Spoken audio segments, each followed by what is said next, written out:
people working their way up. There we go. Won't miss much anyway. Cool. So, hello everyone. Welcome to this month's Lunch and Learn webinar.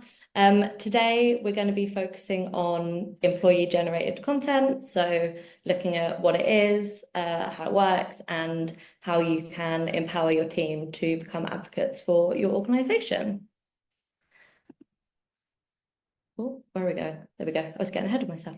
So to start off, a little bit about us and about me. My name's Lucy. I am a senior strategist and training lead here at Social for Good. You can also see Kerry, who is our director. We are a social media agency based in Brighton. We're a team of 10 made up of strategists, trainers, social media managers, data analysts, paid influencer managers, graphic designers. So basically, if you can do it on social, we are here to help with it. We work with purpose-driven brands kind of pretty much exclusively. So what does that mean? It means different types of organizations doing good in the world. So either for people or for planet. A lot of the charity clients that we work with are charities, but not everyone. We also work with educational institutions, healthcare organizations, and B Corp businesses as well. So as an agency, we're on a mission to do two things. Number one is to help organizations that are doing good in the world maximize their impact. And number two, to make social media a good place that makes a positive impact on people's lives.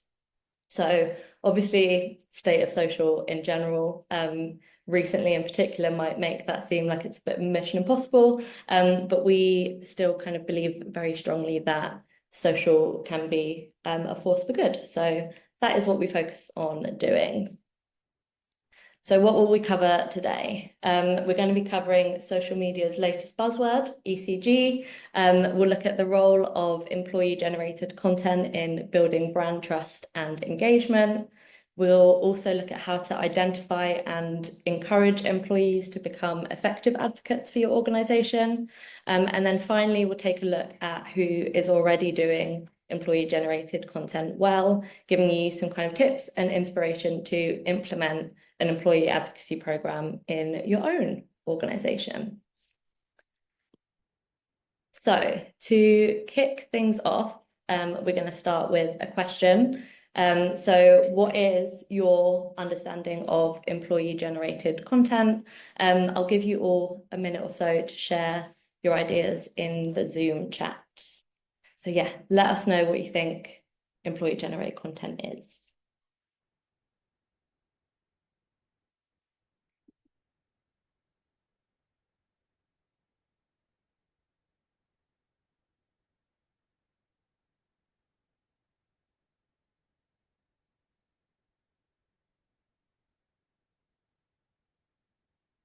Content created by staff and volunteers. Nice.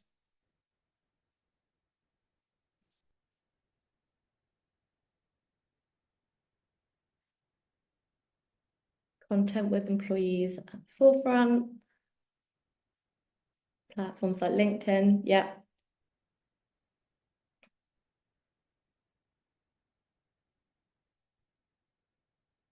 Nice. Yeah, Corinne, I think it can definitely be, there's like a spectrum of things that kind of fall under employee-generated content. In a positive way, yeah.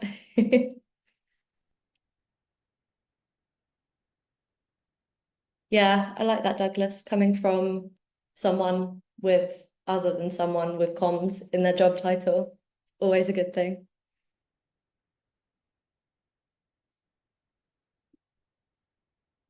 Excellent. Cool. Well, there we go. So yeah, you all kind of summed it up really well. Employee-generated content, or employee advocacy, as it's also known, is when people within an organization share, support, and promote your charity's message and values through their personal social media channels or through kind of collaborative content. So why is it such a great tool for charities in particular? Firstly, it amplifies the voice of your organization through its most trusted asset, which is its people. As a result of that, it helps to build authenticity, trust, and reach. It also helps to build deeper engagement with audiences because they're engaging with real people rather than just a company page with a logo. Internally, it promotes a culture of collaboration and pride where employees are kind of excited to share the incredible work that your organizations are doing. And then finally, it strengthens the organization's online presence. So next, I'm going to ask for your thoughts on employee-generated content in a poll that will pop up on your screen in just a minute. There we go, should be there now. Let us know your thoughts on what the challenges and barriers are that you might see to seeing more employee-generated content within your organization. Motivation, yeah. Got a lot of people saying upskilling. If you have any other challenges as well, feel free to drop those in the chat. Just a few more people and then I'll share the results. Perfect, cool. Give you 10 more seconds. It's like countdown. Motivation's a big one. Training, yeah. Can sometimes come across as non-genuine. Yeah, definitely. There's one to go, but that might be me. So I'm going to end the poll now and share the results with everyone. Perfect. So you can all see. Can you see that? Cool. Can everyone see those results? So you can see there, hard to motivate the team is a big one. Lack of time is another. And then upskilling as well is another kind of key pain point that a lot of people see.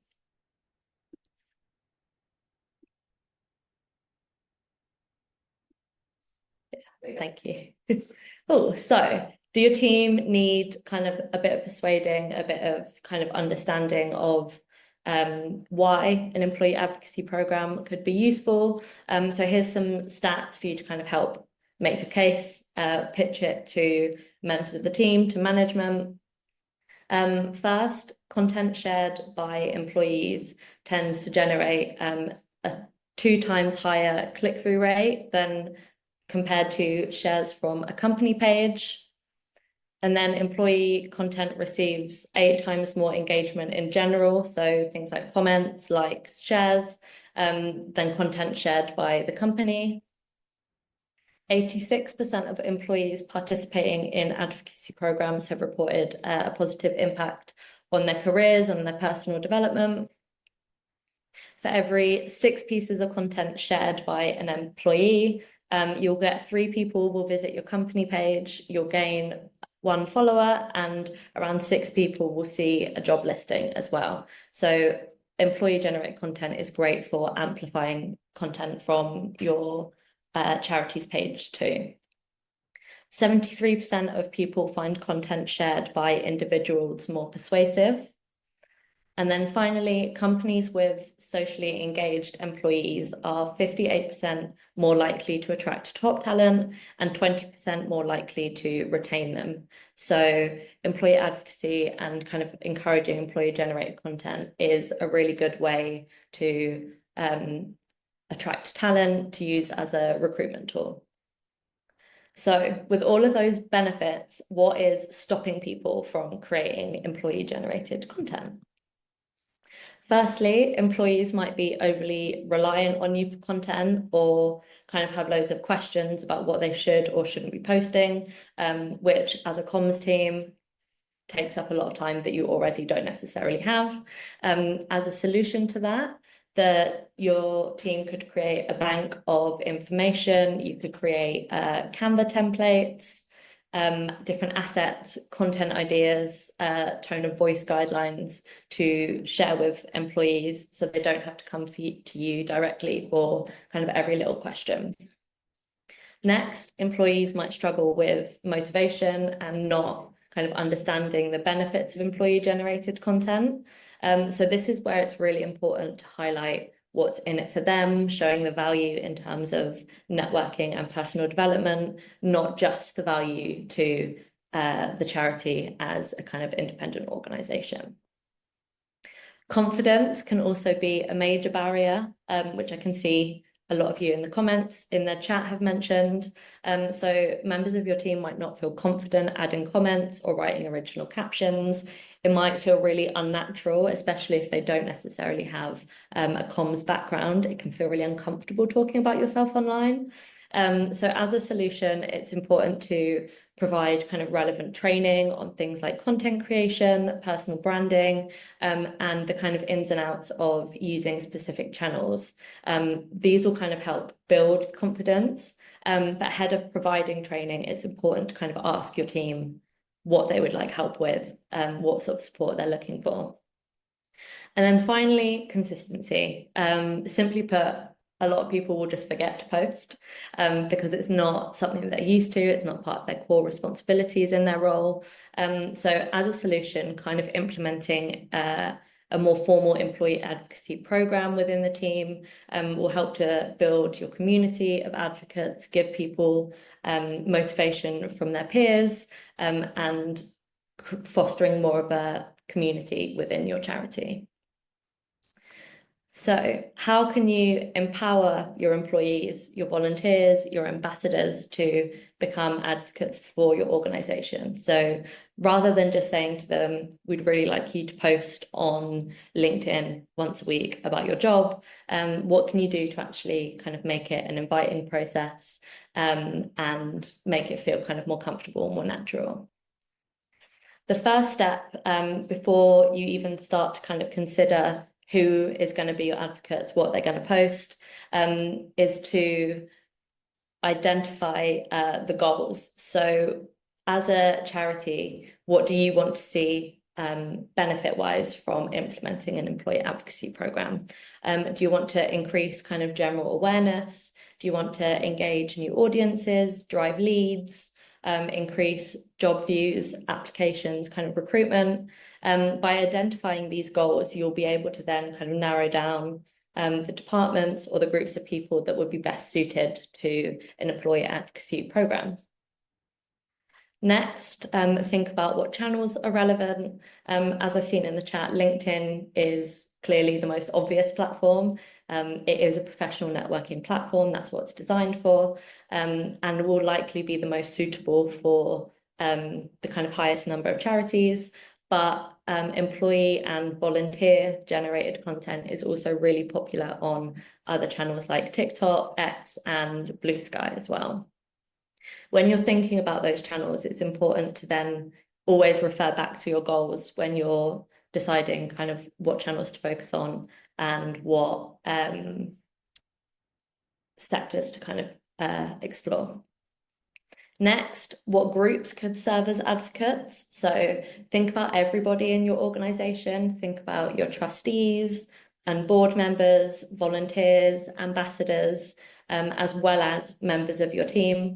But remember, your best kind of online advocates and the best people for promoting your charity aren't always or aren't necessarily the people within your main office. You could have groups of volunteers, of ambassadors in different locations, and those people are excellent. They're passionate, they're willing to kind of work with you, collaborate with you, and it might be that those are the people that are best suited to creating EGC. And then finally, think about who is already active on social media. Obviously, in an ideal world, everyone in your organization will be creating employee-generated content, but to start with, focus on those who are already using the channels that you've identified and are kind of more comfortable posting, creating content. So a framework that we like to use when discussing employee advocacy is this pyramid here.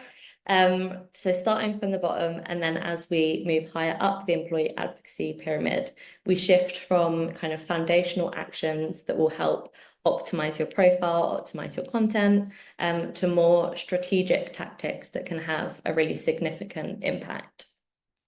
So by encouraging your colleagues to get involved kind of at those lower levels, starting from the kind of ground up with profile optimization, you can build a kind of strong, unified voice across social platforms, but while also making sure that people aren't getting missed and you aren't asking them to do things that they don't quite understand or they don't have the skills for yet.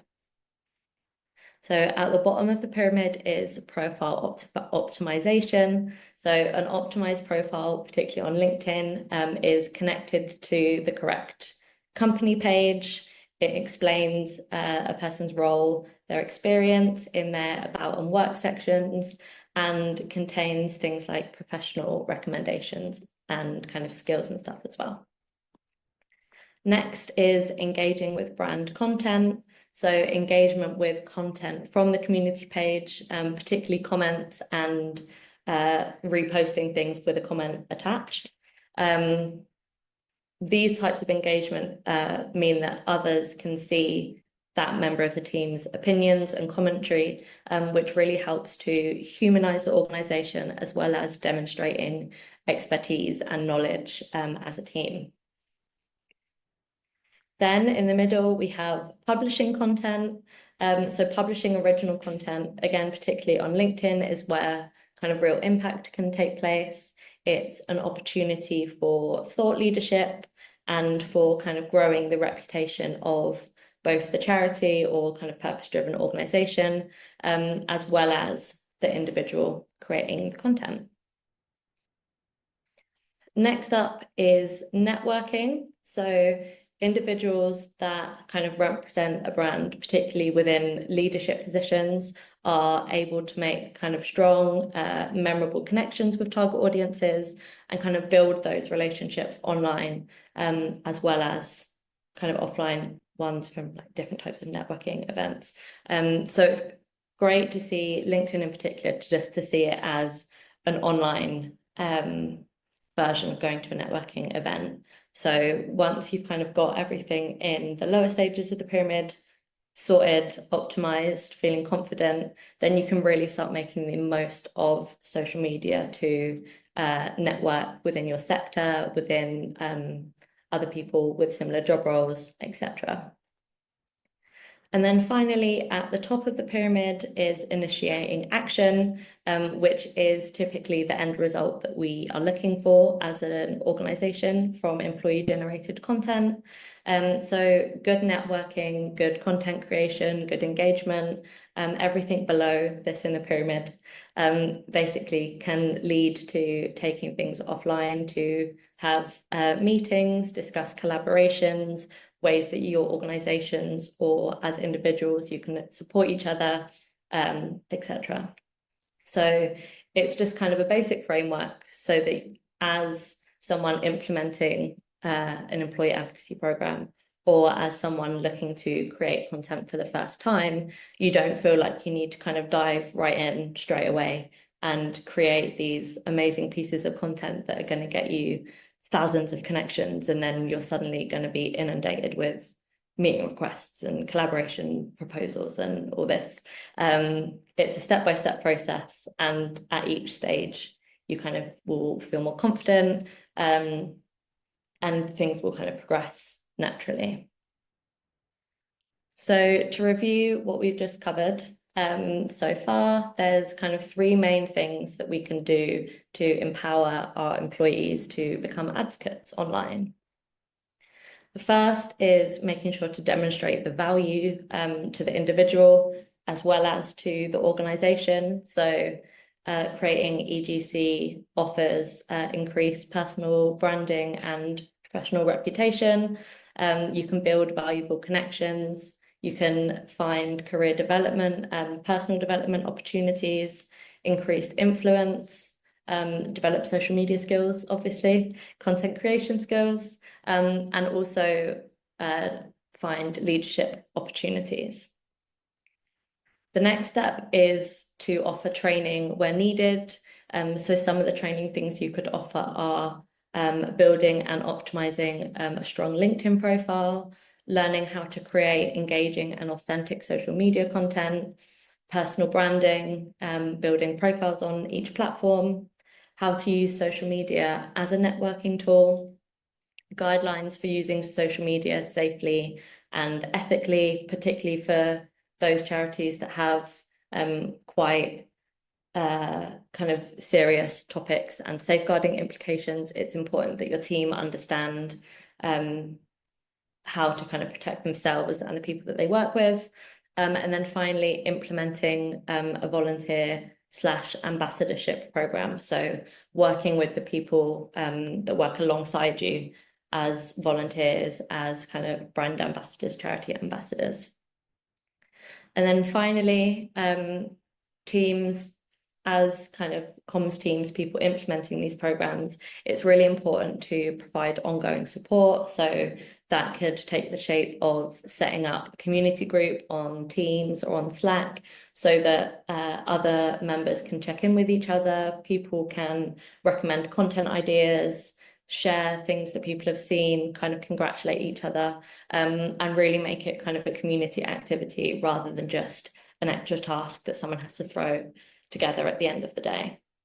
Engage with their content as well. Seems like quite an obvious one. But if you are encouraging your team members to do something like employee generated content, something that is outside of their comfort zone, it's important to engage with them, show them that they're doing really well, be conversational. Not only is that great for the individual, but that is great for the kind of visibility of the organization as well. And then finally, provide content templates, prompts, drafts, a kind of bank of content ideas and opportunities so that people don't feel like they're completely kind of on their own trying to come up with things to say, and kind of understanding how to say it. So to wrap things up, let's look at some examples of charities that are doing employee-generated content really well. First up, we have Sightsavers, who are an international charity working to prevent avoidable blindness and fight disease. They've done a really great job of mobilizing their teams across the world. So you can see there's content from their head offices, but they've also done a really great job of mobilizing people within different countries, encouraging them to create content for their personal channels, but also to create content for Sightsavers company profiles on TikTok and on Instagram, which helps to kind of humanize the organization and celebrate members of the team across the world, not just the people that are working in the office. Next up, we have the British Heart Foundation, who have a really highly engaged team on LinkedIn. Employees across all levels are really active in creating content that mentions the British Heart Foundation. They consistently tag the charity in their content. They use kind of relevant campaign branded hashtags and also link to content on the British Heart Foundation website. You can see here there's kind of a few different types of content. So there's some different calls to actions in terms of fundraising, recruitment, and people basically using their personal profiles to amplify all of the brilliant things that the charity is doing. And then they also have, you can see on the right, members of the team creating kind of day in the life style content for the charity's TikTok channel. This is a really great way of branching out into new platforms, particularly those platforms like TikTok that aren't quite as like formal or corporate, but there's still a huge amount of opportunity for sharing content and growing awareness of charities. And then the last example we have is Oxfam, particularly their volunteering arm. So they have a quite unique but really successful approach to employee-generated content on TikTok. So in addition to creating content for personal channels, volunteers at local Oxfam charity shops have actually been encouraged to create their own profiles for that shop, allowing them to create content that has that kind of direct link to the charity and helps to kind of build legitimacy of the channel, but is also relevant to the local areas and communities and doesn't kind of have to jump through all those hoops of getting different types of content approved, and sending things to social media managers and getting everything posted. So it's a type of employee generated content, but it's also being done in a kind of unique and more kind of branded way. You can see on the left here kind of just how many of them there are. And they're really great. I would recommend having a look at some of the different ones that the charity shops do, because they're controlled by the volunteers. So they have a lot more kind of personality and authenticity than coming from corporate channels. You can see here festival volunteers also create content, showing the benefits of volunteering with Oxfam, offering behind the scenes insights into what it's like to volunteer at a festival, and also encouraging people to apply in a much more kind of friendly and authentic way than a direct ask from Oxfam themselves. So before we wrap up and open the floor to questions, I'm going to hand over to my colleague Kerry for, oh yeah, I needed to swap the slides over. Thanks, Lucy. I hope you can all hear me okay. I'm on mute, but I'm not far away from Lucy and I have quite a loud voice. So I hope, Liz, can you hear me okay? Thank you, Liz. And I just wanted to take a quick moment to tell you all about the Social for Good Accelerator, because these webinars that we're running on the last Monday of every month throughout 2025, the content is all taken from the accelerator. It's a training program with 13 different modules covering everything to do with social media. I know not everybody here works in the charity sector, but I know a big chunk of you do. And this is just for charities because we saw that there wasn't really what we felt was an effective training program dealing with some of the specific challenges that charities face in terms of social media and communicating their work and their impact. When we do send a follow-up email after today with a recording of the session, I'll also include a link to this, and if it's of interest to anybody, you can book a quick call with me or one of my colleagues to find out a bit more. But we have a couple of spaces left on the next cohort, which starts on the 4th of March, so next week. So if anybody's keen to learn more about social media, please do take a look at the accelerator. That's it for me. That's my little pitch. I hope you found this session from Lucy really informative and inspiring. But we have some time for questions now until we finish. If everyone's finished their soup, feel free to take yourselves, turn your videos back on and ask us any questions. Either raise your hand perhaps or share it in the chat, and Lucy and I will do our best to help with any questions you have.